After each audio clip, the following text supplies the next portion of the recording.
নমস্কার বন্ধুরা, কেমন আছেন আপনারা সবাই? কি ভাবছেন দীঘা বা পুরীতে বসে আছি? না, আমি রয়েছি গঙ্গাসাগরে।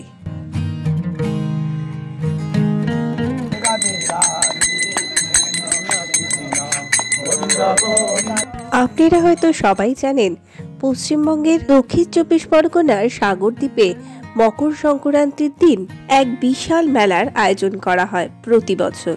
তাছাড়াও বছরের সব সময়ই কম বেশি পুণ্যার্থী এখানে আসেন পূর্ণ স্নান এবং সাথে কপিলমুনির আশ্রমে পুজো দেবার জন্য। কথায় আছে, সব তীর্থ বারবার গঙ্গাসাগর একবার। এটি হিন্দু ধর্মের এক অন্যতম তীর্থক্ষেত্র হলেও এখানে পৌঁছতে বেশ দুর্গমতা অতিক্রম করতে হতো জন্য হয়তো এই প্রবাদটি প্রচলিত হয়েছিল। বর্তমানে জল এবং স্থলে বিভিন্ন যানবাহনের ব্যবস্থা হলেও অন্যান্য তীর্থক্ষেত্রের তুলনায় দুর্গমতা কিন্তু অল্প হলেও থেকে গেছে। আজকের ভিডিওতে আমি গঙ্গাসাগরে যাওয়ার সবকটি পদ্ধতির কথা ডিটেলসে আপনাদের জানাবো এবং তার সাথে জানাবো কোন পদ্ধতিতে গেলে আপনার সময়, সুরক্ষা, খরচ এবং সর্বোপরি অসুবিধা সবচেয়ে বেশি কম হবে। এছাড়াও থাকবে পূর্ণ স্নান, পুজো দেওয়া, থাকা এবং খাওয়া। তাই আপনাদের অনুরোধ করছি, স্কিপ না করে সম্পূর্ণ ভিডিওতে সঙ্গে থাকবেন। প্রচুর ইনফরমেশন পাবেন, কথা দিচ্ছি। প্রথমেই আপনাদের জানাবো কেমন ভাবে যাবেন গঙ্গাসাগরে। গঙ্গাসাগর মেলা সাগরদ্বীপ নামে যে পূর্ণভূমিতে অনুষ্ঠিত হয়, হুগলি নদী বঙ্গোপসাগরে মেশার আগে দুটি ভাগ হয়ে সেই অংশটিকে মূল ভূখণ্ড থেকে একদম আলাদা করে দিয়েছে। সেই ক্ষেত্রে গঙ্গাসাগরে পৌঁছতে হলে আপনাকে জলপথ পাড়ি দিতেই হবে। তাই গঙ্গাসাগরে পৌঁছানোর তিনটি পদ্ধতি রয়েছে। একটা শুধু জলপথ মানে ক্রুজে করে, আরেকটি ট্রেন এবং লঞ্চ বা ভেসেল, আরেকটি রয়েছে বাস, লঞ্চ বা ভেসেল। প্রথমেই জানাবো শুধু জলপথে আপনি কেমন ভাবে যাবেন, কারণ এটাই সবচেয়ে সহজ পদ্ধতি, কিন্তু সঙ্গে কিন্তু এটা এক্সপেন্সিভও বটে। চলুন সমস্ত ডিটেলস জানাচ্ছি আপনাদের কেমন করে ক্রুজে করে কলকাতার থেকে ডাইরেক্ট গঙ্গাসাগরে পৌঁছবেন। আগে কলকাতার মিলেনিয়াম পার্ক থেকে এই জাহাজটি ছাড়তো গঙ্গাসাগরের উদ্দেশ্যে। এখন এটা মিলেনিয়াম পার্ক থেকে ছাড়ে না, তার পরিবর্তে ডায়মন্ড হারবার থেকে ছাড়ে। এই জাহাজটির প্রিমিয়াম সিটের ভাড়া 600 টাকা করে এবং ইকোনমি সিটের ভাড়া 498 টাকা। কিন্তু মেলার সময় কিন্তু এর ভাড়া অনেকটা বেড়ে যাবে, মানে 600 টাকারটা হয়ে যাবে 1450 এবং 498টা হয়ে যাবে 1247 টাকা। এখানে অবশ্য ব্রেকফাস্টটা ইনক্লুডেড থাকে এবং যেতে 1.5 থেকে 2 ঘন্টা মতন সময় লাগে। এটি ডায়মন্ড হারবার থেকে 9:30টার সময় ছাড়ে এবং 11টার মধ্যে সাধারণত গঙ্গাসাগরে পৌঁছে যায়।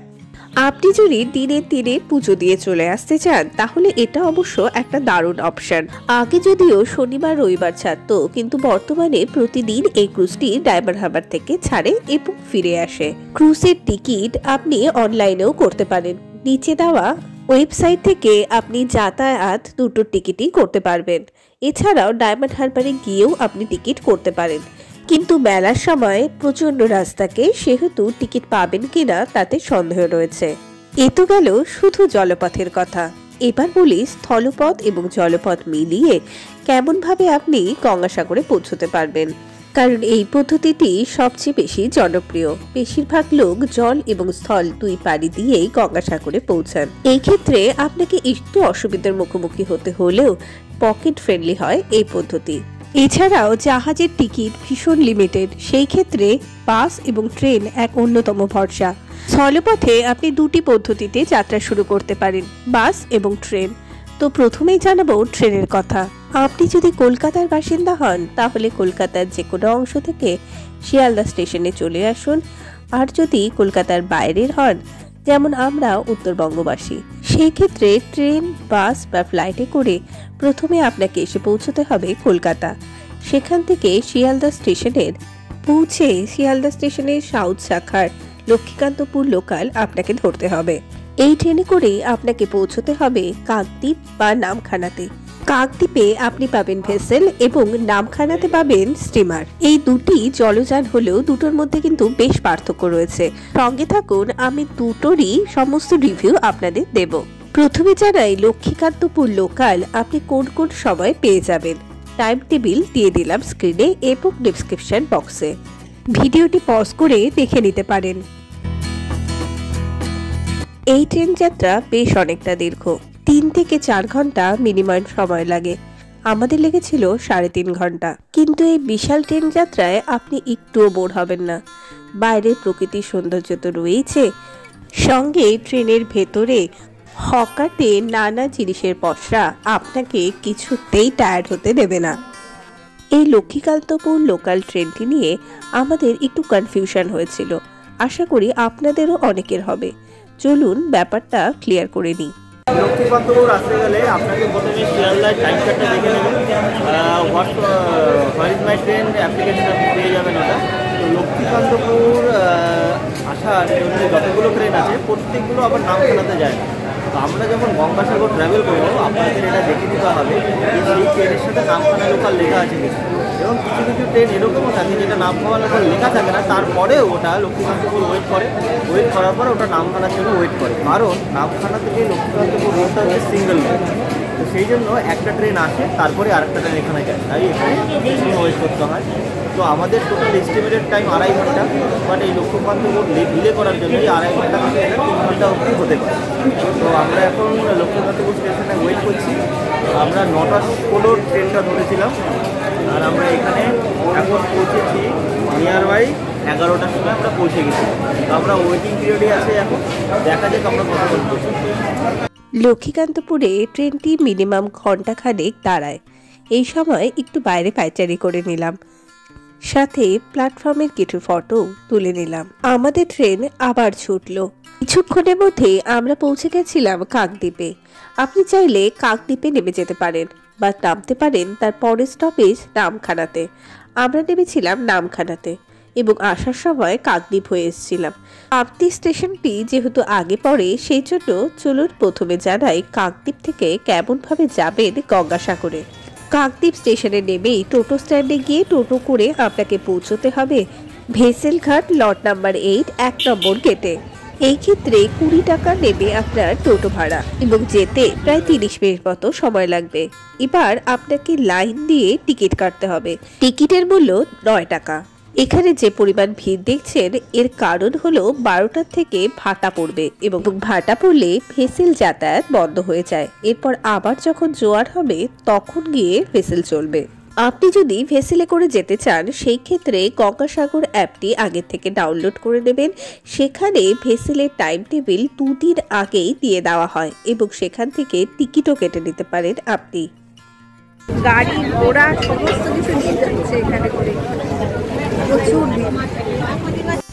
এবার 40 থেকে 45 মিনিট নেবে ভেসেল আপনাকে সাগরদ্বীপের কচুবেড়িয়া ঘাটে পৌঁছে দেবে।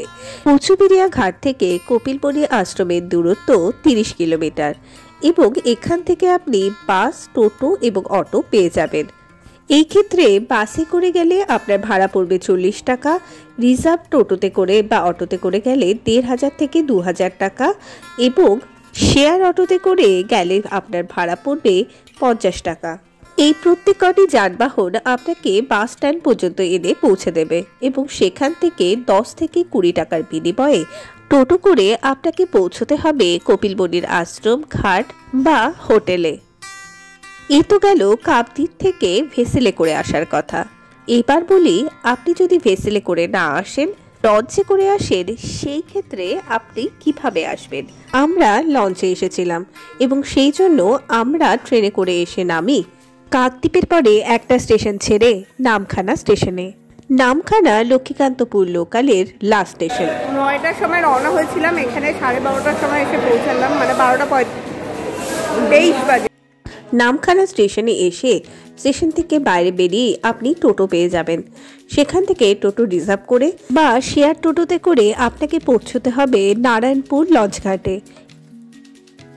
আমরা চলে এসেছি লঞ্চ ঘাট। 150 টাকা টোটো ভাড়া নিল, এখানে পৌঁছে দিল। আগে থেকে টিকিট কাটতে হয়নি, দেখি এখন নৌকা ছাড়ে কিনা। আমরা কিন্তু গোটা টোটোটাই রিজার্ভ করে এসেছিলাম, সেজন্যই এত টাকা নিয়েছে। না হলে 15 টাকা পার হেড শেয়ার টোটোতে করে আপনি চলে আসতে পারবেন নারায়ণপুর লঞ্চঘাটে।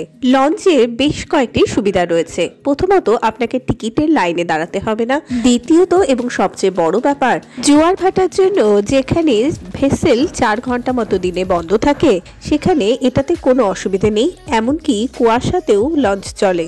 কিন্তু অসুবিধাও একটা রয়েছে। অসুবিধে হলো ঝড় বৃষ্টি বা তুফানে লঞ্চ ডুবে যাওয়ার একটা চান্স থাকে। সেহেতু বর্ষাকাল বা গ্রীষ্মকালে লঞ্চটা একটু অ্যাভয়েড করাই ভালো। এমনি শীতের সময় আশা করি কোনো সমস্যা হওয়ার কথা নয়। অন্যদিকে আপনি যদি ভেসেলে করে যান, সেহেতু আপনাকে লাইনে দাঁড়াতে হবে। অবশ্য এই ক্ষেত্রে টিকিটের মূল্যটা অনেকটা কম। তাছাড়া জোয়ার ভাটার উপর ডিপেন্ড করে দিনে 4 ঘন্টা বন্ধ থাকে ভেসেল পরিষেবা, এবং কুয়াশা হলেও বন্ধ রাখতে হয় ভেসেল পরিষেবা। হাতানিয়া দোয়ানিয়া ব্রিজের নিচ দিয়ে আমরা চললাম গঙ্গাসাগরের উদ্দেশ্যে। আরেকটি ব্যাপার হলো, লঞ্চে কিন্তু আপনাকে নিচে বসতে হবে, ওপরে বসার জায়গা থাকে না, এবং এই টিকিট মূল্য 40 টাকা। প্রচুর লোকজন, ওপরে কিছুতেই থাকতে দিচ্ছিল না। যারা অসুস্থ তারাই ওপরে, আর বাকিরা সবাই নিচে। অন্যদিকে ভেসেলে ভিড় থাকে ঠিকই, কিন্তু আপনি ওপেন প্লেসে থাকতে পারবেন। স্ক্রিনে এখন যেটা দেখছেন সেটা কিন্তু ভেসেল। স্ক্রিনে যে নদীটি দেখতে পাচ্ছেন এর নাম হাতানিয়া দোয়ানিয়া। এই নদীটির উৎপত্তি হয়েছে বুড়িগঙ্গা থেকে এবং নামখানা অতিক্রম করে সপ্তমুখী নদীতে মিলিত হয়েছে। এখান থেকে সাগরের দূরত্ব বেশি নয়। এই নদীর বক্ষ চিরে যখন আমরা সামনের দিকে এগিয়ে চলছি, হঠাৎ চোখে পড়ল কয়েকটি জাহাজ। এই জাহাজগুলো সাধারণত মাছ ধরা এবং আমদানি রপ্তানির কাজে ব্যবহৃত হয় দুই দেশের মধ্যে। নদীবক্ষে ভালোই চলছিল স্টিমারটি। হঠাৎ শব্দ শুনতে পেয়ে জানলা দিয়ে দেখি ভাটা পড়ে গেছে, জল প্রায় অনেকটা কমে এসছে। তবু স্টিমার একটি ফাঁড়ির মধ্যে ঢুকে আমাদের গন্তব্যে পৌঁছে দিল, বেনুবনে। এসে পৌঁছে গেছি আমরা এখন গঙ্গাসাগরের কাছাকাছি। এবার এখান থেকে টোটো নেব, নিয়ে বাকিটা এখানে টিকিট দেখাতে হলো। টিকিটটা সবসময় হাতে কাছে রাখতে হয়, প্রত্যেকটা দেখিয়ে তারপরে যেতে হয়। বেশ ভালোই লাগলো, 45 মিনিট ভালোই কাটলো।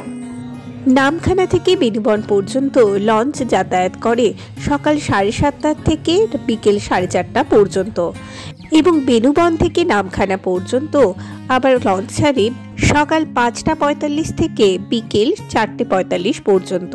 বেশ কয়েকটি লঞ্চ রয়েছে, আমি টাইম টেবিল ডেসক্রিপশন বক্সে দিয়ে দেব, চাইলে দেখে নিতে পারেন। বেনুবন থেকে কপিলমুনির আশ্রম পর্যন্ত দূরত্ব 30 কিলোমিটার, তাই আপনাকে কোনো না কোনো যানবাহন নিতে হবে। বেনুবনের যে ঘাটটি রয়েছে সেখান থেকে ওয়াকিং ডিস্টেন্সে রয়েছে টোটো স্ট্যান্ড, টোটো, অটো, ম্যাজিক গাড়ি আর অনেক কিছু রয়েছে এখানে। এবং এই যে ঘরটি দেখছেন এটি টিকিট কাউন্টার। এখান থেকেই আপনাকে কপিলমুনির আশ্রমের উদ্দেশ্যে যেতে হবে। এটা ভাড়ার লিস্ট। আপনি কিসে করে যাবেন তার উপর ডিপেন্ড করবে ভাড়া। এবং এখানে বেশ কয়েকটি খাবার দোকানও রয়েছে। বিশেষ একটা চাকচিক্যপূর্ণ নয়, কিন্তু খাওয়া দাওয়া কিন্তু বেশ ভালো। এখানে আমরা খাওয়া দাওয়া করে নিলাম। নিরামিষ ভাত 40, মাছ ভাত 50, আর 70, আর ডিম ভাত হচ্ছে 50। বেশ ভালো।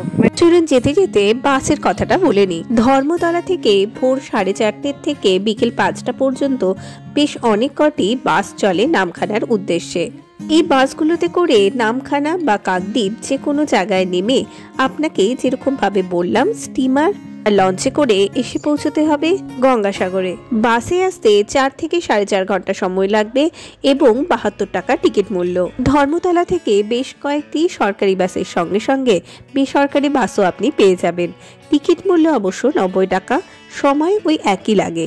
এছাড়াও প্রত্যেক রবিবার এবং শনিবার এবং ছুটির দিনগুলোতে একটি ভলভো এসি বাস ছাড়ে সকাল 7টার সময় নামখানার উদ্দেশ্যে। এটির টিকিট মূল্য 600 টাকা, জল খাবার থাকে ইনক্লুডেড।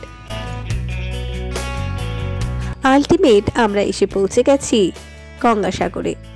গঙ্গাসাগরে এসেই হোটেল ভাড়া করে আমরা রওনা হলাম পুণ্যস্নানের উদ্দেশ্যে। হোটেলটা পরে দেখাচ্ছি, প্রথমে পুণ্যস্নানটা সেরে নিই। আমরা যে হোটেলটাতে ছিলাম তার থেকে যে সোজা রাস্তাটা যায় সেটা 2 নম্বর ঘাটে যায়। আমরা চলছি 2 নম্বর ঘাটের উদ্দেশ্যে।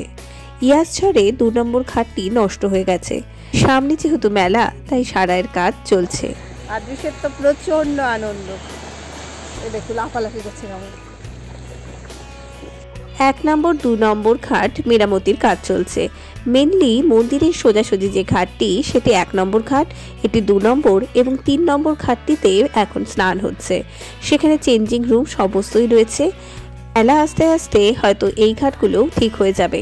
আমরা কিন্তু গেছিলাম ভাটার সময়, তাতেই দেখুন কি পরিমাণ জলস্রোত। আমাদের হোটেলটি যেহেতু কপিলমুনি আশ্রমের একদম সামনে ছিল, সেহেতু সন্ধে লাগতে লাগতেই চলে এলাম কপিলমুনির আশ্রম। চলুন আপনাদের এক ঝলক দেখিয়ে নিই। প্রাচীন কপিলমুনির আশ্রম যেটি ছিল গঙ্গার জলে সেটা ভেসে গেছে, এখন এটা নতুন তৈরি। চলুন মন্দিরের ভেতরটা দেখিয়ে নিয়ে আসি।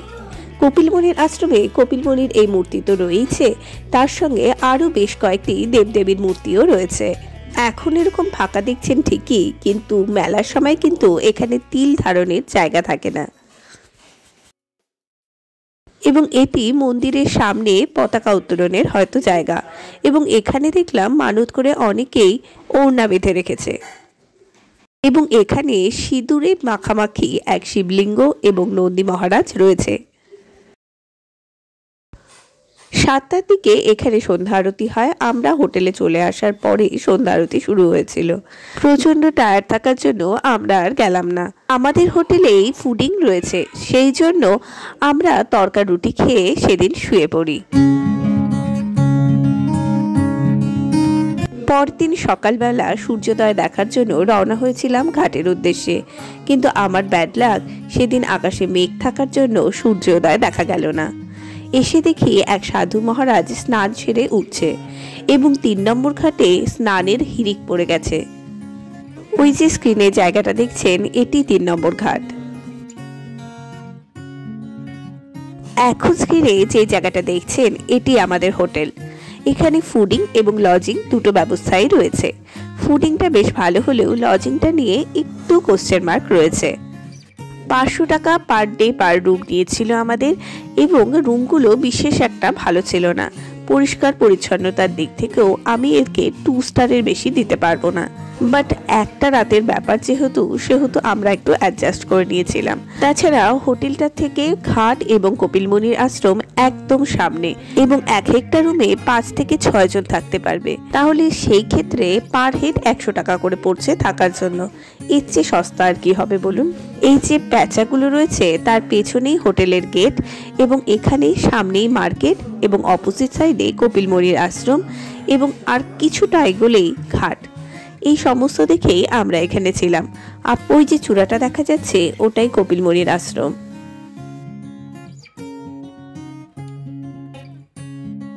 কি অসাধারণ লাগছে দেখুন, চারিদিক একদম ফাঁকা। কয়েকজন ভিখারি এসেছে আর 1-2 জন দোকানদার এসে পৌঁছচ্ছে।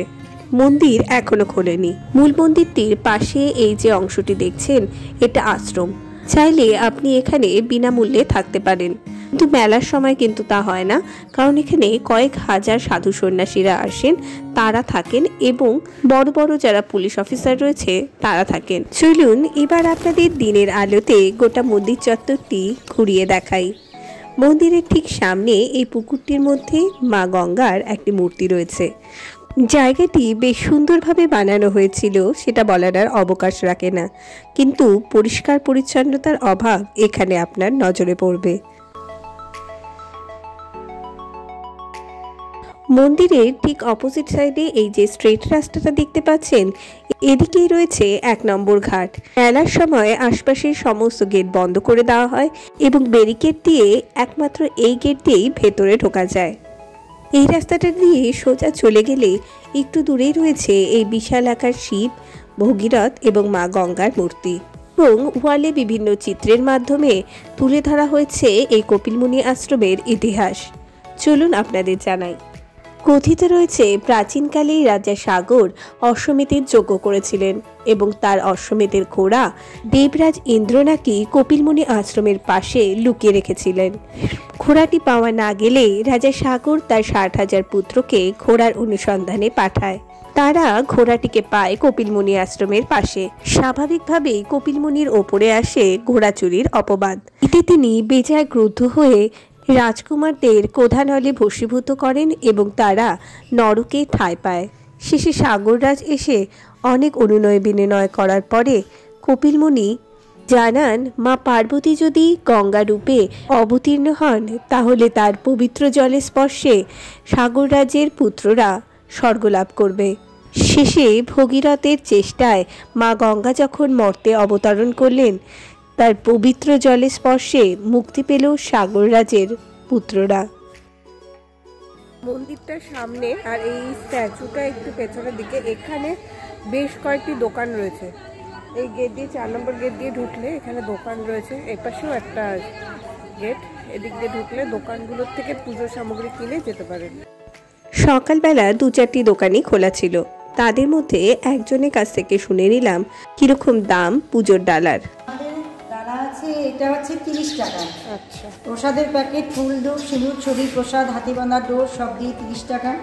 এবং আলতা, সিঁদুর, মা গঙ্গার কাপড়, ছবি, প্রসাদ, ফুল, ধূপ, ডোর দিয়ে 50 টাকা। আর এই 10 পিস যে রাজগিরা লাড্ডু, এইটা আছে। এটা কিসের লাড্ডু? এটা হচ্ছে রাজগিরা লাড্ডু। তিলের কি? এটা তিলের। আচ্ছা আচ্ছা, এটা রাজগিরা লাড্ডু। এবং এই নকুলদানার প্যাকেট, মঙ্গল ঘর, আলতা, সিঁদুর, মা গঙ্গার কাপড় সব দিয়ে এটা হচ্ছে 101 টাকা। এটা কি মানে ইয়ে দেওয়া, এখানে পূজা দেওয়ার জন্য? এই মন্দিরে পূজা দেওয়ার জন্য না? আর এই যে এই বড় পিসটা? বড় আপনার আছে 151 টাকার আছে, এবং 201 টাকার আছে, 251 টাকার আছে, 351 টাকার আছে, 501 টাকা পর্যন্ত পুজো আছে। আচ্ছা আচ্ছা, এখানে যাই নিয়ে যান না কেন মন্দিরে পুজো দিয়ে সব আপনাকে ফেরত দেবে, আপনি বাড়ি নিয়ে যাবেন। 1 টাকা, 2 টাকা, 5 টাকা, যার যা মনে খুশি সেটা দক্ষিণা দেবেন। এখানে পুজো করাতেও ব্রাহ্মণ কোনো পয়সা নেয় না। আচ্ছা, এবার আমরা রওনা হয়েছি দ্বিতীয়বার গঙ্গা স্নানের উদ্দেশ্যে। চলুন 3 নম্বর ঘাটটা আপনাদের একটু দেখিয়ে আনি। এটা মন্দিরের সীমানা এবং এখানে কয়েকটি বায়ো টয়লেট পড়ে রয়েছে। এগুলো এক সময় ব্যবহৃত হয়। আর এই যে নীল রঙের দেখছেন এগুলোও টয়লেট। এই মাঠেই তৈরি হয় প্রচুর প্রচুর দোকান এবং থাকার জায়গা। সেগুলো তৈরির জন্যই বাঁশ পড়ছে। আর ওই যে দেখছেন ওটা আমাদের হোটেল। আমরা চলে এসেছি 3 নম্বর ঘাটে স্নানের জন্য। এখানে গামছা, শাড়ি, ড্রাম, পুজোর সামগ্রীর বিভিন্ন দোকান আপনি পেয়ে যাবেন। চাইলে এখান থেকে কিনে নিতে পারেন। এছাড়াও শঙ্খ এবং ঝিনুকের প্রচুর জিনিস রয়েছে এখানে। পুজো, আরতি, গঙ্গা স্নান সবকিছু মিলে ঘাটটা বেশ রমরমা হয়ে উঠেছে। সকাল সকাল অনেকে মায়ের এই মূর্তিতে পুজো দিতেও দেখলাম। সকাল সকাল গঙ্গা স্নান সেরে নিলাম আমি এবং আদৃশ। এবার আমাদের রওনা দেওয়ার পালা।